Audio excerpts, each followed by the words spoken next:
Hi అండి. నమస్తే. Welcome to Priya's kitchen talks. ఇవాల్టి బ్లాగ్‌లో వచ్చేసి క్యారెట్ ఫ్రై, ఇంకా పప్పు చేశానండి. పప్పు వచ్చేసి మామూలుగా మసూర్ దాల్, ఇంకా తూర్ దాల్ 2 రకాల పప్పు ఉంటది కదా! యెల్లో కలర్‌ది, ఇంకా రెడ్ కలర్‌ది. ఆ 2 వేసి సింపుల్‌గా ఎలా చేసుకోవాలో ఈ వీడియోలో చూద్దాము. అయితే దానికి కాంబినేషన్‌గా నేను క్యారెట్ ఫ్రై చేశాను. క్యారెట్ ఫ్రై కూడా చాలా సింపుల్‌గా చేశాను. టేస్ట్ కూడా చాలా బావుంటుంది. పప్పు కాంబినేషన్‌గా ఇంకా ఏ తాలింపైనా కూడా బావుంటుంది కదా! అలానే నేను క్యారెట్ ఫ్రై చేశాను. ఇంకా క్యారెట్స్‌నన్నింటిని కూడా సన్నగా కట్ చేసేసాను. తర్వాత పప్పుకి ఆనియన్స్, ఇంకా టమాటోస్ కూడా కట్ చేస్తున్నాను. చాలా సింపుల్‌గా చేసుకోవచ్చు. టేస్ట్ కూడా చాలా బాగా కుదురుతుంది. అయితే నేనిక్కడ ముందుగానే పప్పుని ఒక గంట ముందు నానబెట్టేసానండి. పప్పుని ఒక గంట ముందు నానబెట్టేస్తే తొందరగా ఉడికిపోతుంది కదా! ఇంకా టైం కూడా కొంచెం సేవ్ అవుతుంది, మిగులుతుంది అన్నట్లు నేను పప్పు ముందే నానబెట్టి పెట్టేసాను. ఇంకా కొద్దిగా పప్పు కోసం చింతపండును కూడా నానబెట్టాను.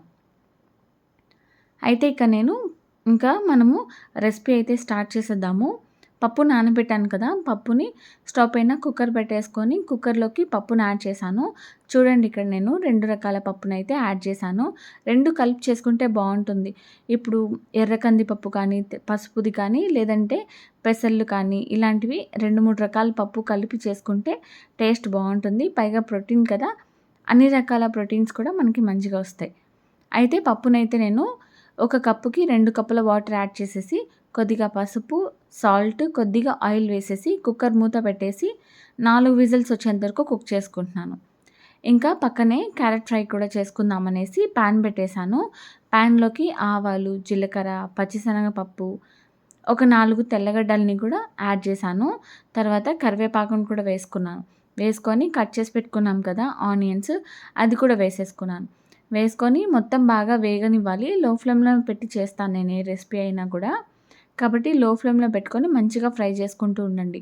ఆనియన్స్ బాగా వేగిన తర్వాత మనం కట్ చేసి పెట్టుకున్నాం కదా క్యారెట్, అది కూడా వేసేసుకోండి. వేసుకొని లో ఫ్లేమ్‌లో పెట్టి మంచిగా ఫ్రై చేస్తూ ఉండండి. మీరు మధ్యలో మూత పెట్టి ఉడికించుకోండి. క్యారెట్స్ ఇంకా తొందరగా ఉడికిపోతుంది. అవసరం అనిపిస్తే కొద్దిగా వాటర్ యాడ్ చేసుకోండి. నేనిక్కడ క్యారెట్స్ తొందరగా ఉడకడం కోసము కొద్దిగా పసుపు, ఇంకా టేస్ట్‌కి సరిపడా సాల్ట్‌ని కూడా యాడ్ చేసేసి మళ్ళీ లో ఫ్లేమ్‌లో పెట్టి మంచిగా ఫ్రై చేస్తూనే ఉన్నాను. ఈ విధంగా ఫ్రై చేసుకుంటూనే ఉండండి. వాటర్ ఏం వేయలేదు నేను. మాడిపోయే ఛాన్స్ ఉంటుంది. కాబట్టి చూసుకుంటూ ఫ్రై చేసుకోండి. ఇప్పుడు ఒక స్పూన్ కానీ, నైఫ్ కానీ తీసుకొని గుచ్చి చూడండి. క్యారెట్స్ ఉడికిపోయిన తర్వాత ఒక టేబుల్ స్పూన్ వరకు ధనియాల పొడి, తర్వాత కొద్దిగా కారం యాడ్ చేసుకుందాం. యాడ్ చేసుకొని ఇక్కడ నేను సాంబార్ మసాలా యాడ్ చేశాను. చాలా బావుంటుంది క్యారెట్ ఫ్రై కానీ, బీట్రూట్ ఫ్రై కానీ సాంబార్ మసాలా చాలా బావుంటుంది. అందుకే నేనిక్కడ ఒక టీ స్పూన్ వరకు సాంబార్ మసాలా యాడ్ చేశాను. యాడ్ చేసి కొత్తిమీర కూడా వేసేసుకొని మసాలాలన్నీ కూడా క్యారెట్‌కి బాగా మిక్స్ చేసేసి మసాలాలో ఉన్న పచ్చిదనం అంతా పోయేంత వరకు మంచిగా ఫ్రై చేసుకోవాలి. ఈ విధంగా ఫ్రై చేసుకుంటూనే ఉండండి. పచ్చిదనం అంతా పోయిన తర్వాత స్టవ్ ఆఫ్ చేసేసుకుంటే సరిపోతుంది. క్యారెట్ ఫ్రై చాలా బావుంటుంది. ఒకసారి ట్రై చేయండి సాంబార్ మసాలా వేసి. అంతే అండి. సింపుల్‌గా క్యారెట్ ఫ్రై అయితే చేసేసుకుందాము. ఈలోపు మనకి పప్పు కూడా ఉడికిపోయి ఉంటుంది. విజిల్స్ వస్తున్నాయి చూడండి. పప్పు ఉడికిపోయి ఉంటుంది. స్టవ్ ఆఫ్ చేసేద్దాం. ఇప్పుడు ప్రెషర్ మొత్తం పోయిన తర్వాత పప్పునైతే స్టవ్ ఆఫ్ చేసేసేయండి. ఇప్పుడు పప్పుకి తాలింపు పెట్టేసుకుందాము. ఇక్కడ నేను వేరే స్టవ్‌లోకి పాన్ పెట్టేసుకున్నాను. ఆయిల్ వేసుకొని ఒక 2 స్పూన్లు ఆయిల్ వేసుకోండి. తర్వాత ఆవాలు ఒక స్పూను, ఒక స్పూన్ జీలకర్ర, తర్వాత ఒక రెమ్మ కరివేపాకు కూడా యాడ్ చేసుకోండి. వేసుకొని కట్ చేసుకున్న ఆనియన్స్ కూడా వేసేసుకోండి. ఆనియన్స్ బాగా వేగిన తర్వాత ఒక నిమిషం అలా మంచిగా ఫ్రై చేస్తూనే ఉండండి లో ఫ్లేమ్‌లో పెట్టి. ఆనియన్స్ అయితే బాగా వేగుతూ ఉంటాయి. ఇప్పుడు అందులోకి మనము కట్ చేసుకున్నాం కదా! అల్లం వెల్లుల్లి పేస్ట్ యాడ్ చేసుకోవాలి. నేను ఈ వీడియో ఎప్పుడో రికార్డ్ చేశాను. వాయిస్ చెప్పేటప్పుడు నేను ఏ రెసిపీ చేశానో నాకు గుర్తు రావట్లేదు. అందుకే నేను చూసి చెప్పాల్సొస్తోంది. అల్లం వెల్లుల్లి పేస్ట్ అయితే యాడ్ చేసుకున్నాను. అల్లం వెల్లుల్లి పేస్ట్ మీరు కావాలనుకుంటే చిన్న చిన్న ముక్కలుగా కట్ చేసుకొని వేసుకోవచ్చు. లేదంటే అల్లం వెల్లుల్లి పేస్ట్ కూడా యాడ్ చేసుకోవచ్చు. అల్లంని, తెల్లగడ్డని. ఆ పచ్చిదనం అంతా కూడా బాగా పోయిన తర్వాత మనం కట్ చేసుకున్నాం కదా టమాటోస్ కూడా అది యాడ్ చేసేసుకుందాం. యాడ్ చేసేసుకొని మళ్ళీ అంతా కూడా బాగా మిక్స్ చేసుకుంటూనే ఉండండి. టమాటోస్ కూడా మనకి బాగా సాఫ్ట్ అయిపోవాలి. ఇప్పుడు మనము అందులోకి ఒక టేబుల్ స్పూన్ ధనియాల పొడి యాడ్ చేసుకోవాలి. తర్వాత సరిపడా కారంని కూడా యాడ్ చేసుకోండి. కొద్దిగా పసుపు కూడా వేసుకోండి. ఇంకా సాల్ట్ కూడా వేసుకోండి. సాల్ట్ వేసిన తర్వాత మూత పెట్టి ఉడికించండి. ఈలోపు మనకి టమాటోస్ అన్నీ కూడా మంచిగా మెత్తగా అవుతూ ఉంటాయి, సాఫ్ట్ అవుతూ ఉంటాయి. ఈలోపు మనకి కుక్కర్‌లో నుంచి ప్రెషర్ పోయింది కదా! ఇప్పుడు మనం పప్పుని మెత్తగా స్మాష్ చేసేసుకుందాం. నేను పప్పు ముందుగానే నానబెట్టి పెట్టాను కదా! కాబట్టి బాగా మెత్తగా అయిపోయింది కుక్కర్‌లోనే. కాబట్టి నేనిక్కడ మామూలుగా గెంటెతో బాగా మిక్స్ చేసేస్తున్నాను. ఒక 2, 3 నిమిషాలు మిక్స్ చేసుకుంటే సరిపోతుంది. మీరు స్మాషర్‌తో కానీ, పప్పు గుత్తితో కానీ మెత్తగా మెదిపేసుకోండి. పప్పు బాగా మెత్తగా మెదిపేసుకోండి. టేస్ట్ బావుంటుంది. చూడండి ఈ విధంగా మెదిపేసుకొని పక్కన పెట్టేసుకోండి. ఇప్పుడు మళ్ళీ మనము టమాటోస్ అంతా వేపుతున్నాం కదా! ఫ్రై చేస్తున్నాం కదా!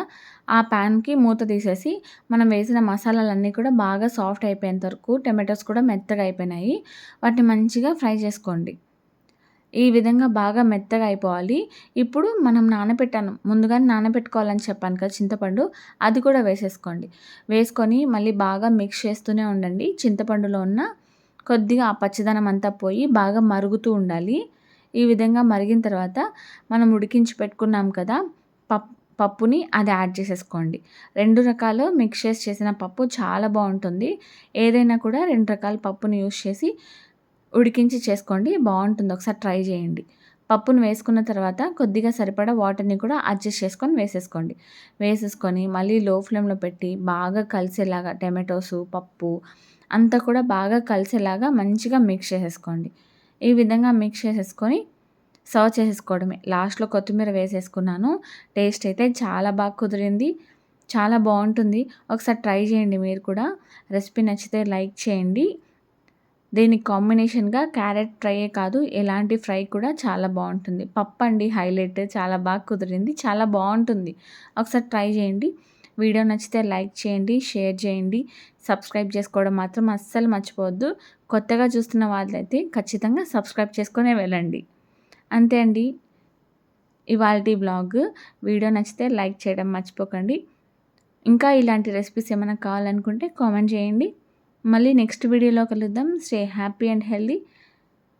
అంతే అండి ఈ వ్లాగ్. ఇవాల్టి వీడియో అంతే. అంతే ఈ వీడియో. బై.